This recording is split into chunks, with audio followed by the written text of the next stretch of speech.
Bonjour à toutes et bienvenue sur les vidéos créatives de Nancy et Katia. Aujourd'hui, je vous propose que nous réalisions une technique qui va être avec l'embossage à chaud. Mais cette fois-ci, je vais vous proposer de découvrir comment finalement embosser avec la couleur que l'on souhaite. Alors pour cela, vous savez certainement qu'il existe différentes poudres à embosser de couleurs complètement variées, comme là on a Piscine Party, on a une couleur or, une couleur argentée. Mais parfois, on a besoin d'une couleur en particulier et on ne l'a pas forcément en stock. Et bien nous, aujourd'hui, on va réaliser notre propre couleur en fonction du projet que l'on souhaite faire. Alors pour cela, vous avez besoin aujourd'hui d'un papier. Alors moi j'ai déjà découpé le fond de ma carte, mais vous pouvez le faire sur différents supports. Bien sûr des tampons. Alors pour l'embossage à chaud, il vous faut de la Versamark. Alors je vais tout de suite l'ouvrir.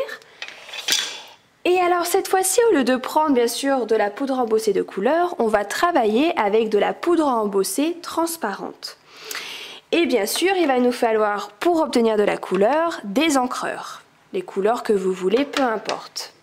Alors on va commencer tout de suite, par rapport à la carte que j'ai réalisée, par des décorations fleurs que nous avons ici, qui sont bien sûr embossées. Alors pour les réaliser, il vous faudra votre tampon fleur de votre choix et vous allez vraiment bien mettre de la Versamark sur votre tampon. Et c'est ensuite qu'on va ajouter une touche de couleur.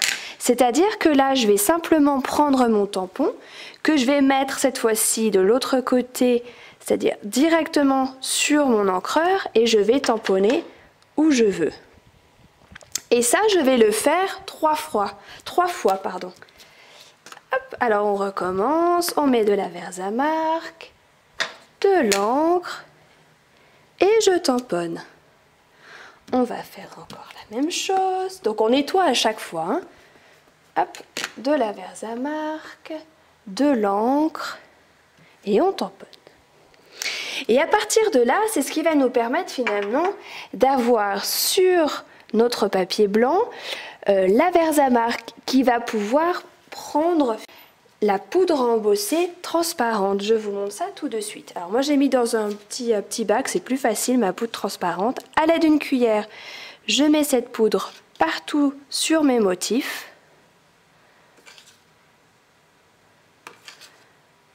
Et bien sûr, je vais enlever le surplus en tapotant directement dans la boîte. Et à partir de là, on va procéder comme on a l'habitude de faire, c'est-à-dire qu'on va chauffer à l'aide d'un pistolet à embosser. Alors c'est parti. Un petit conseil, quand vous embossez, moi ce que je vous propose c'est de, au lieu de prendre votre pistolet à embosser et de tourner comme ça sans savoir finalement quelle partie a vraiment séché, moi ce que je vous suggère c'est de vraiment prendre votre pistolet, de vous mettre à un certain endroit et de regarder vraiment votre poudre chauffer. Et c'est ensuite que vous bougez comme ça, ce qui vous permettra vraiment d'avoir toutes les parties embossées de vos différents motifs. Donc là, on vient de réaliser notre fond. Alors cette technique-là, on va finalement l'appliquer pour toutes les autres décorations que vous allez confectionner. Par exemple, un cadre, ici cette petite décoration-là.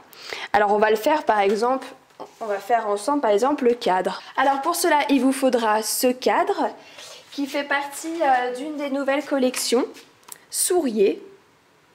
Alors on prend ce cadre, donc on va faire exactement la même chose que tout à l'heure. Donc on applique de la Versamark, on choisit la couleur qu'on veut. Alors moi cette fois-ci je vais prendre le bleu, le Copacabana.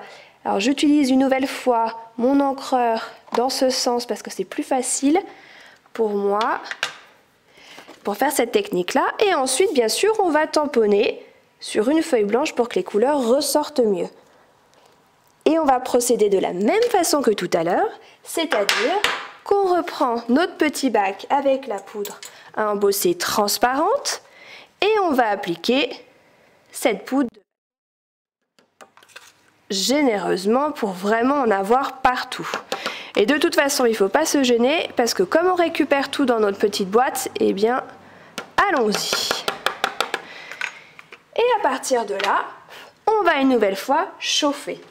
Et ensuite, donc ce cadre-là, moi je l'ai détouré et bien sûr j'ai enlevé cette partie blanche pour obtenir vraiment un cadre et j'ai collé en pastille 3D pour obtenir aussi du relief. Et à partir de là, finalement, vous pouvez vraiment décorer votre carte selon vos envies et avec surtout cette technique que je trouve très sympa. Eh bien j'espère en tout cas que cette vidéo vous a plu. N'hésitez pas à nous montrer vos réalisations parce que c'est vrai qu'avec Nancy on aime beaucoup voir vos chefs-d'œuvre. Je vous souhaite en tout cas une belle journée et à très bientôt sur les vidéos créatives de Nancy et Katia.